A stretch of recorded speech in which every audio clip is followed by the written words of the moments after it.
हमसे किसी ने प्रश्न किया कि गुरुजी, हनुमान चालीसा, बजरंग बाण या हनुमान बाहुक, यह साथ ही साथ वडमानल स्तोत्र कितने पाठ करने पे सिद्ध हो जाता है और साथ ही साथ क्या सावधानी हमें रखना चाहिए। तो सबसे पहले हम यहाँ पे ये बताना चाहेंगे कि एक तो प्रारंभिक सिद्धि होती है और एक होती है पूर्ण सिद्धि। तो जो प्रारंभिक सिद्धि होती है उसमें और जो पूर्ण सिद्धि होती है उसमें, दोनों में बहुत भारी अंतर है। साथ ही साथ बहुत विशेष और कठोर संयम का पालन करने पर ये सिद्ध होते हैं। श्री हनुमान जी यानी बजरंगबली के कोई भी जो है मंत्र, उपासना, चालीसा, बाण पाठ इत्यादि, इनसे संबंधित जो साधनाएं हैं काफ़ी जो है आप कह सकते हैं कि उनमें सावधानियां रखनी होती हैं जिससे कि वह सिद्ध हो सके। अन्य जो साधनाएं हैं उनसे ज़्यादा, चूँकि ये परम सात्विक शक्ति हैं, इसलिए इनमें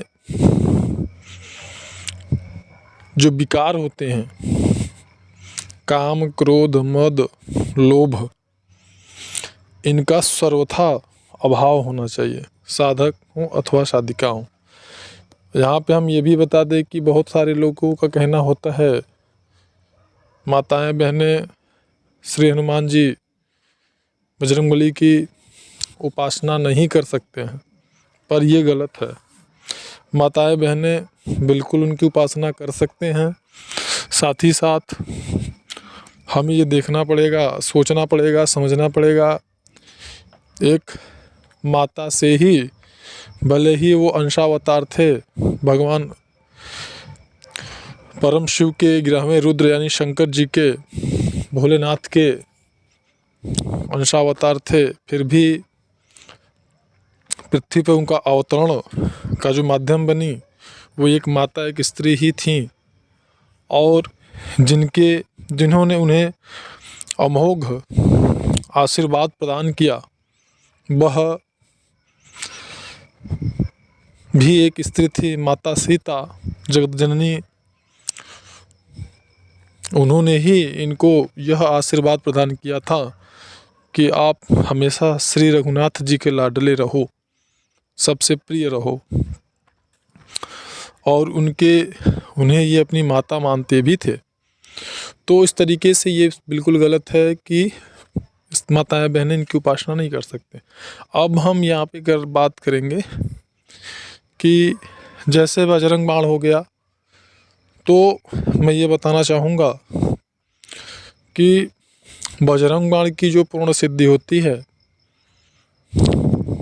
और हनुमान चालीसा की जो पूर्ण सिद्धि होती है, इन दोनों की जो पूर्ण सिद्धि होती है 1.25 लाख पर ही होती है।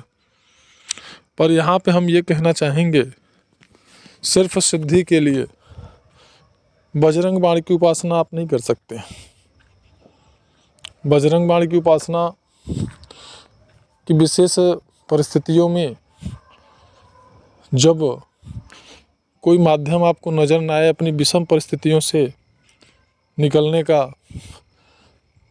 और मैली कुचैली विद्या, तंत्र मंत्र से संबंधित भूत प्रेत, जिन्न, राक्षस, ब्रह्म राक्षस, डाकनी इत्यादि से घिर जाएं, या इस प्रकार की प्रवृत्तियां या इस प्रकार की विद्याओं का जो लोग इस्तेमाल करते हैं, ऐसे लोगों से पूर्ण रूप से अगर आप घिर जाते हैं, तो ऐसी परिस्थिति में अगर ये लगातार बनी हुई है तो निश्चित तौर पे जहाँ जन्म मृत्यु का सवाल आ जाए पूरा परिवार बिखरने पे आ जाए तो फिर बजरंग बाण की सिद्धि अनिवार्य हो जाती है और आप फिर एकदम निःसंकोच पूर्ण समर्पण भाव से बजरंग बाण का प्रयोग करिए, विरोधियों का सर्वनाश हो जाएगा।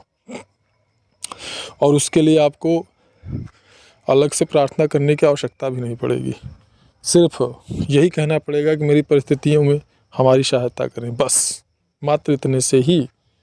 और ये इस उपासना को करने से विधि पूर्वक सावधानियों के साथ आपकी सभी समस्याओं का समाधान होगा, आपके विरोधियों का सर्वनाश होगा, अगर आप धर्म और सत्य पर हैं तो। अब आते हैं हनुमान चालीसा। हनुमान चालीसा आप किसी भी परिस्थिति में कर सकते हैं और यहाँ पर हमने बजरंग बाण का संक्षेप में आपको उपासना विधि बतलाई है। विस्तृत जानकारी के लिए आप हमारे नंबर पर संपर्क कर सकते हैं, डिस्क्रिप्शन में हमारा नंबर दिया गया है। हनुमान चालीसा 1.25 लाख जप करने पर सिद्ध होता है और आपकी सभी प्रकार की मनोकामनाओं को पूर्ण करता है और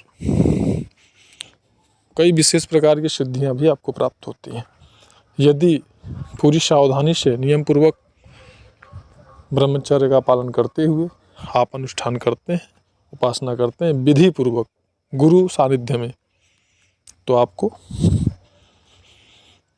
वो सब कुछ प्राप्त हो जाता है जिसकी कभी आपने कल्पना भी नहीं की हो। हनुमान जी की उपासना वडमानल स्तोत्र भी विशेष परिस्थितियों में किया जाता है और इनसे संबंधित कोई जानकारी चाहिए तो आप हमारे नंबर पर संपर्क कर सकते हैं। मिलते हैं नेक्स्ट वीडियो में, तब तक के लिए धन्यवाद।